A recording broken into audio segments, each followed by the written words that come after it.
pardoning Trump's opponents. Last night I was on Dan Abrams' show at 9 o'clock Eastern, 6 o'clock Pacific time on NewsNation.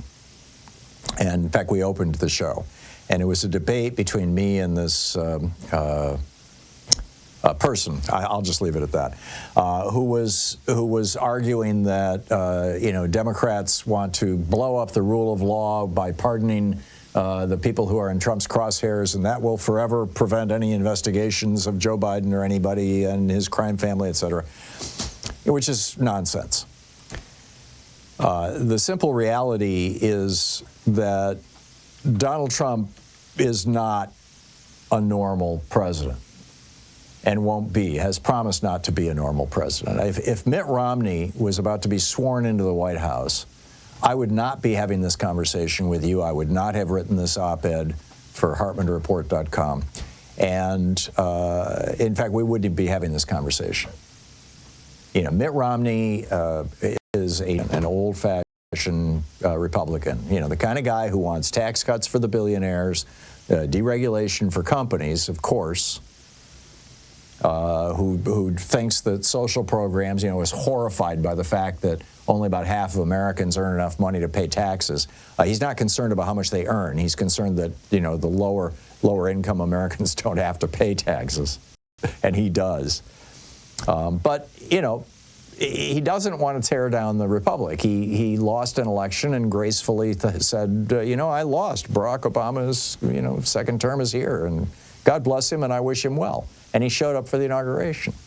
Mitt Romney was a normal guy. Donald Trump is not Mitt Romney.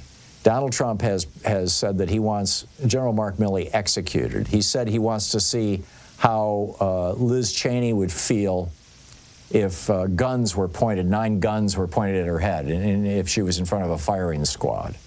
He just on Sunday said she should be in prison, as well as everybody else in the January 6th committee. Benny Thompson, the chairman of the January 6th committee, has come out and said, yeah, if he gives me a pardon, I'll take it. And I think that's true of everybody else on the committee. Now, giving everybody a preemptive pardon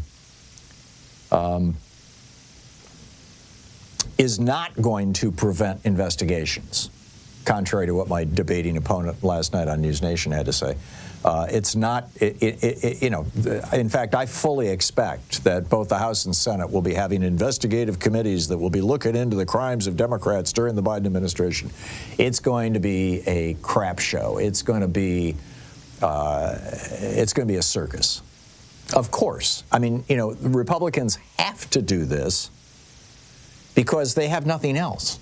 They don't want us talking about what they're doing to Social Security. They don't want us talking about what they're doing to Medicare. They don't want us talking about how they're going to gut Medicaid and the Affordable Care Act and strip health care coverage away from millions of people.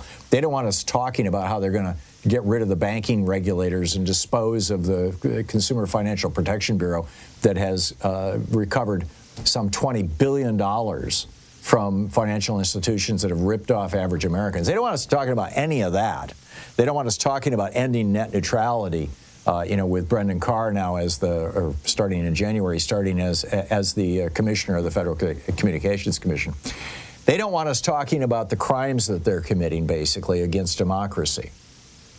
What they do want us talking about is, oh my God, you mean during the Biden administration that happened? And, of course, that will be spun as something just, way out of proportion from what it really is. And if you think I'm exaggerating, if you think this is not a legitimate concern, if you think that when Elon Musk says, my pronouns are prosecute Fauci, but he's just joking, if you think that there's no need for these preemptive pardons, then I refer you to Hunter Biden. Hunter Biden was facing some 40 years in prison. And David Weiss, the inquisitor who had been appointed by Bill Barr and Donald Trump during his last term, and who Merrick Garland stupidly allowed to continue in his job after Joe Biden was inaugurated, David Weiss was prosecuting him, and they worked out a plea deal. I mean, I'll give you the details in just a second, but they worked out a plea deal where Hunter Biden didn't have to go to jail. He just had to admit that he screwed up, that he broke the law, that he didn't pay his taxes, and that he checked the box on Form 70C, the federal form that asks if you're a drug user when you want to buy a gun. And here's what he was charged with. Millions of Americans every year, estimated 20 million Americans actually, buy a gun and fill out the federal form and check the box saying, I do not use illegal drugs, when they are, in fact, using pot. And obviously, in many cases, other drugs as well, but pot is the most common one, the 20 million Americans using pot, because it's legal in so many states or available everywhere. None of them have ever been prosecuted.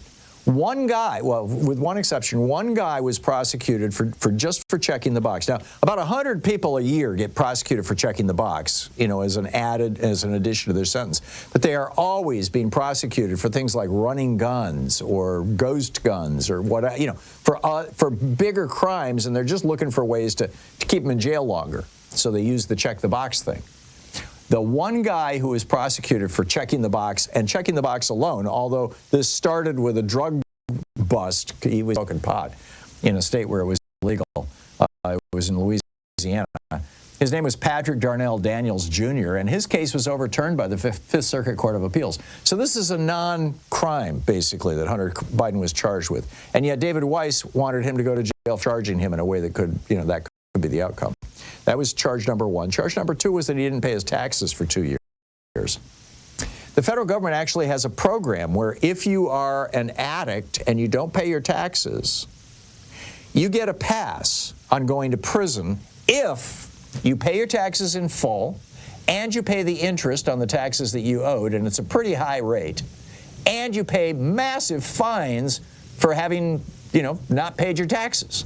Hunter Biden did all of those things. The IRS recovers billions of dollars a year from people who didn't pay their taxes, and then when they got nailed by the IRS, they pay up, they pay the fines, they pay the interest, and everything is good. They have to plead guilty to having screwed up, but everything is good. But David Weiss wanted to send Hunter Biden to prison for that, too. If they're going to go after Hunter Biden, who had nothing to do with politics, he was never elected to anything.